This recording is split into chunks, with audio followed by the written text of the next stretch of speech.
अस्सलाम वालेकुम dear students आज हम लोग सिंपल हार्मोनिक मोशन की third example simple pendulum discuss करेंगे। इससे पहले प्रीवियस 2 लेक्चर में हम लोगों ने फर्स्ट लेक्चर में सिंपल हार्मोनिक मोशन एंड उसकी फर्स्ट एग्जांपल जो थी मैस अटैच टू स्प्रिंग वो डिस्कस की। सेकंड लेक्चर में हमने ball and bowl system discuss की और आज हम सिंपल हार्मोनिक मोशन की थर्ड एग्जांपल डिस्कस करेंगे जो है सिंपल पेंडुलम।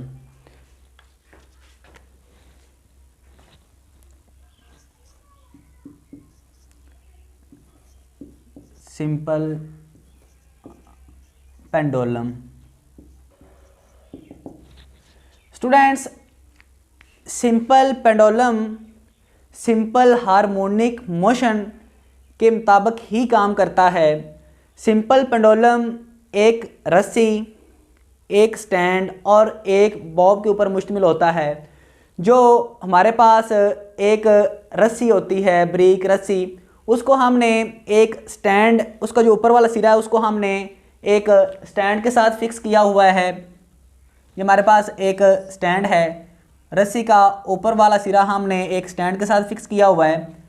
रस्सी का नीचे वाले सिरे के साथ हमने एक भारी मेटेलिक बॉब अटैच की हुई है। स्टूडेंट्स, जो रस्सी की स्टैंड से लेके बॉब तक लेंथ है उसको हम एल से डिनोट करते हैं और जो रस्सी के दौरान टेंशन है दरमियान उसको हम टी से डिनोट करेंगे। अब जो हमारे पास मेटेलिक बॉब है उसका ड्यू टू ग्रेविटेशन जो वेट है वो नीचे की जानब है, इसलिए हम लोग लिखेंगे W is equal to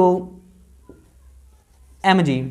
students, bob जो है ये मीन पोजीशन O के ऊपर रेस्ट की हालत में है। मीन इसके ऊपर कोई नेट फोर्स अमल नहीं कर रही, तो हम लोग लिखेंगे फोर्स इज इक्वल टू 0।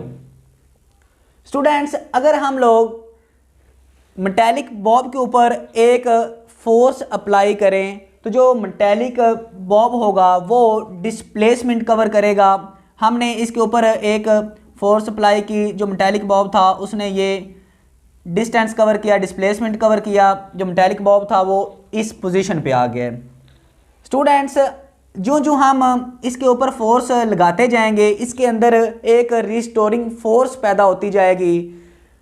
अब रिस्टोरिंग फोर्स उतनी ही पैदा होगी जितना हम इसके ऊपर जितनी फोर्स अप्लाई करवाएंगे। स्टूडेंट्स, अब यहाँ पर भी जो रस्सी है इसके दौरान जो टेंशन है उसको हम टी से डिनोट करेंगे, जो इसकी लेंथ है उसको हम एल से डिनोट करेंगे। यहाँ पर भी जो बॉब है उसका मैथ जो है नीचे की जानब mg है, W जो वेट है इसका।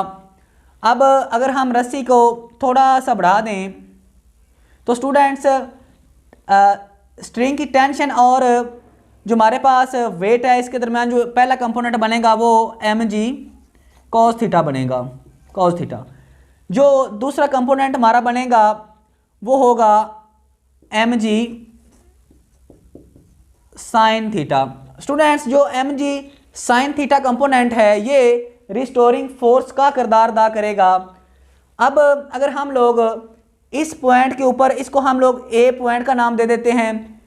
अब ए पॉइंट के ऊपर अगर हम लोग इसका एक्सेलरेशन और इसकी वेलोसिटी को देखें तो जो हमारे पास फोर्स अप्लाई हुई है बॉब के ऊपर, फोर्स की वजह से बॉडी ने डिस्प्लेसमेंट कवर किया और एक्सेलरेशन पैदा हुआ, तो पॉइंट ए के ऊपर जो एक्सेलरेशन होगा वो मैक्सिमम होगा और जो वेलोसिटी होगी पॉइंट ए के ऊपर वो मिनिमम होगी। स्टूडेंट्स, यहाँ पर जो फोर्स है वो भी मैक्सिमम है। अब ड्यू टू रिस्टोरिंग फोर्स जो ही हम लोग मेटेलिक बॉब को पॉइंट ए से रिलीज करवाएंगे, चूँकि हमारे पास mg sin theta component restoring force का काम कर रहे हैं, तो इसकी वजह से जो बॉब है वो अगेन मीन पोजीशन की जानब मूव करना शुरू कर देगा। जैसे जैसे बॉब मीन पोजीशन O की जानब मूव करता जाएगा तो इसकी वेलोसिटी जो है वो इंक्रीज होती जाएगी, इंक्रीज वेलोसिटी जो है वो इंक्रीज़ हो जाएगी और जो हमारे पास एक्सेलरेशन है वो डिक्रीज़ होता जाएगा। स्टूडेंट्स, ड्यू टू इनर्शिया जो हमारे पास मेटेलिक बॉब है वो मीन पोजीशन ओ पर बगैर रुके आगे मूव करता हुआ पोजीशन बी के ऊपर आ जाएगा। अब जैसे जैसे ये मीन पोजीशन से आगे निकलता जाएगा बॉब, तो जो मेटेलिक बॉब है इसका एक्सेलरेशन मैक्सिमम होता जाएगा और जो इसकी वेलोसिटी है वो मिनिमम होती जाएगी। इसकी बी पॉइंट पे आके फोर्स भी इंक्रीज हो जाएगी मैक्सिमम। स्टूडेंट्स, इस तरह ड्यू टू रिस्टोरिंग फोर्स ये जो बॉब है ये अपनी मेन पोजीशन से आगे पीछे बैक एंड फोर्थ मोशन जारी रखेगा, इवन कि इसके अंदर रिस्टोरिंग फोर्स जो थी वो ख़त्म ना हो जाए। एक वक्त आएगा बॉब ऐसा ऐसा मूव करता करता करता ऐसा ऐसा पॉइंट ओ के ऊपर आके रुक जाएगा, तब हमारे पास रिस्टोरिंग फोर्स ख़त्म हो जाएगी, तो हमारे पास जो बॉब है वो फिर रेस्ट की हालत में आ जाएगा, इसके ऊपर जो फोर्स होगी वो ज़ीरो हो जाएगी।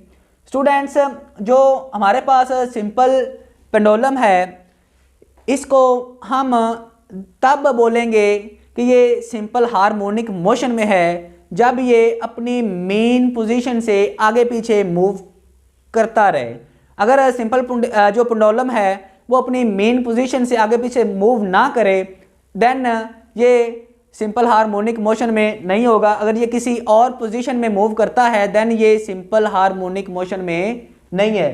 तो अगर हम सिंपल हार्मोनिक मोशन के टाइम पीरियड की बात करें तो वो टाइम जिसके अंदर पेंडुलम अपना एक पीरियड कंप्लीट करता है उसको हम सिंपल पेंडुलम का टाइम पीरियड बोलते हैं, जिसका फार्मूला है टाइम पीरियड का। टाइम पीरियड का जो फार्मूला है हमारे पास वो है T is equal to 2 pi L/G। T हमारे पास टाइम पीरियड है, L हमारे पास लेंथ ऑफ स्ट्रिंग है, G हमारे पास ग्रेविटी है जो मैस या जो हमारे पास मेटेलिक बॉब था उसके ऊपर जो ग्रेविटेशन जो अर्थ उसको ग्रेविटेशन फोर्स से अपनी जानब खींच रही थी वो ग्रेविटेशन फोर्स थी। तो स्टूडेंट्स, आज का जो हमारा टॉपिक था वो सिंपल पेंडुलम था। तो सिंपल पेंडुलम के अंदर अगर आप लोगों को किसी किस्म की कोई परेशानी हो, कोई क्वेश्चन आपका हो तो आप लोग कमेंट में ज़रूर कर सकते हैं। हमारा सिंपल हार्मोनिक मोशन था वो टॉपिक कंप्लीट हो चुका है। नेक्स्ट टॉपिक जो हमारा होगा वो डैम्प्ड ऑसिलेशन होगा, उसके अंदर हम डैम्प्ड ऑसिलेशन को डिस्कस करेंगे। Thank you so much.